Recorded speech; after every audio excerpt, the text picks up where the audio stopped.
Everyone wants good hair. सबको अच्छे बाल चाहिए। बट उन अच्छे बालों को पाने के लिए अच्छी कोशिश भी करनी पड़ेगी।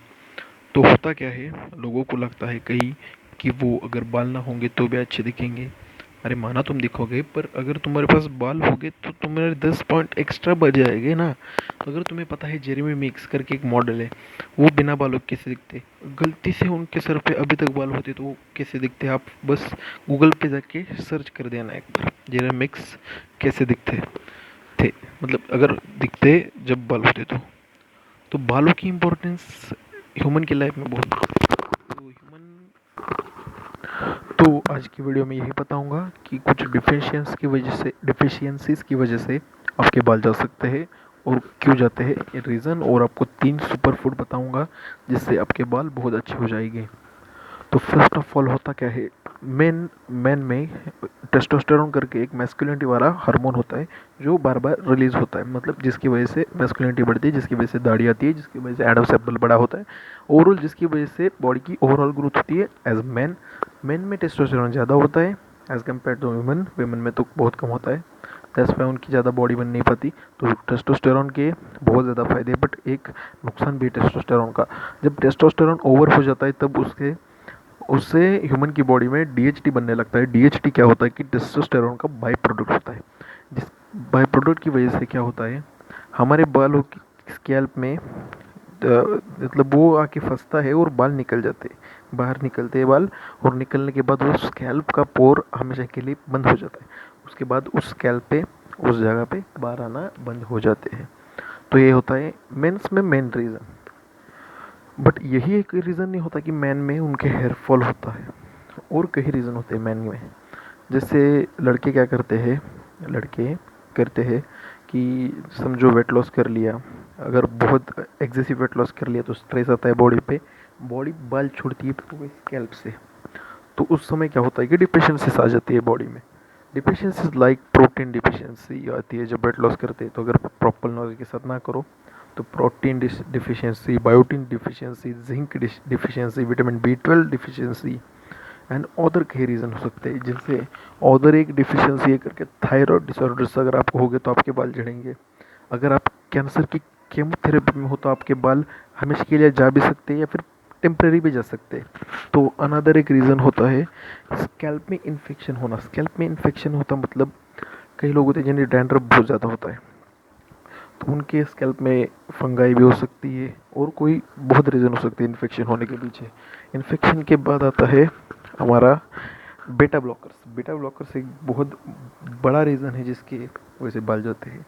और ब्लड थिनर्स, जो ब्लड थिनर्स होते हैं जो आपको यहाँ तक बाल पहुँचने नहीं देते, अपनी अपनी मेन स्कैल्प तक बाल नहीं, मतलब ब्लड नहीं पहुँचता, उसकी वजह से बाल गिरने लगते हैं।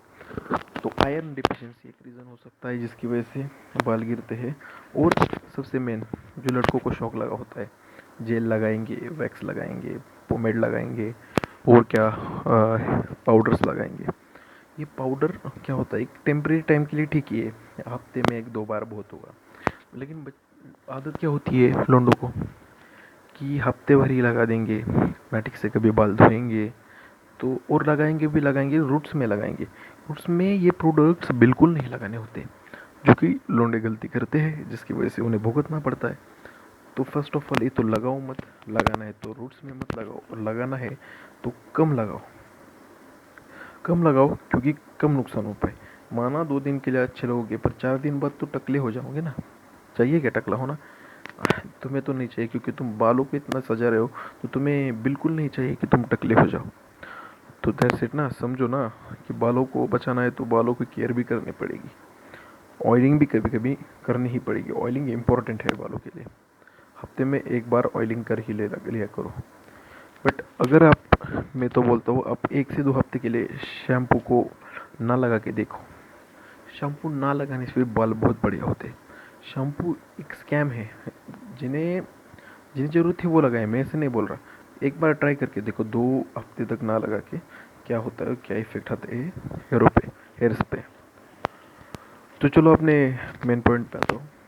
3 सुपर फूड बताता हूँ। First of all super food है स्पिनच। स्पिनच या पालक बोलो, जो कि लड़कों को मतलब बच्चों को जब टीनेज में होते हैं वो खाते ही नहीं लीफी वेजिटेबल्स। लीफी वेजिटेबल में स्पिनच बहुत इंपॉर्टेंट है। स्पिनच की वजह से बाल, मतलब बालों में जो डिफिशियंसी होती है वो कम होती है, ज़्यादा से ज़्यादा इसेंशियल न्यूट्रिशन बालों तक पहुंचता है। उसके बाद हमारा सेकेंड नंबर पे आता है स्वीट पोटैटो। वो बेटा कैरोटीन में रिच होते हैं, जिसकी वजह से बाल बहुत होते हैं, जिसमें से कैरेटीन बढ़ता है और हेयर ग्रोथ वो प्रोमोट करते हैं। बाल ज़्यादा से ज़्यादा लंबे हो सकते हैं, अपनी फुल पोटेंशियल तक पहुंचते हैं। और थर्ड आते हैं हमारे नट्स एंड सीड्स। तो almonds and other nuts like walnut and other, जो आपको पता है काजू खाओ, बादाम, बादाम मतलब एलमंड, वही खाओ, जिनसे बाल एक, बालों को माना उसमें थोड़ा कार्बोहाइड्रेट रहा है बट अच्छा सोर्स है वो अदर न्यूट्रिशन का, जिससे आपके प्रॉपर न्यूट्रिशन पूरे होंगे बाल के लिए। और उसके बाद उसके बाद आता है हमारे चिया सीड्स और फ्लैक्स सीड्स। चिया सीड्स मतलब सब्ज़ा। चिया सीड्स एक बहुत भगवान का दिया हुआ एक बहुत बढ़िया वरदान है हमारे बालों के लिए। मुझे याद है जब मेरे बाल पूरे उड़ रहे थे पूरी स्कैल्प से यहाँ से ऐसे, क्योंकि मैंने किया था वेट लॉस, तब मैं चिया सीड्स खा रहा था। मतलब बाल उड़ने के समय तब उड़ने ही वाले थे, वो उड़ ही रहे थे, फिर भी एकदम चमक के दिखते थे, निखर के आते थे, बहुत बढ़िया बाल हो जाते थे। क्योंकि मैं चिया सीड्स खाता था। और क्या होता है, हेयर मसाजर आता है, 100 रुपये 200 रुपये का आ जाएगा। प्लीज़ प्लीज़ वो हेयर मसाजर यूज़ करो प्लीज़। तुम्हें आज नहीं तो कल उसका बहुत ज़्यादा फ़ायदा होगा। तो चलो, that's it for the video, thanks for watching.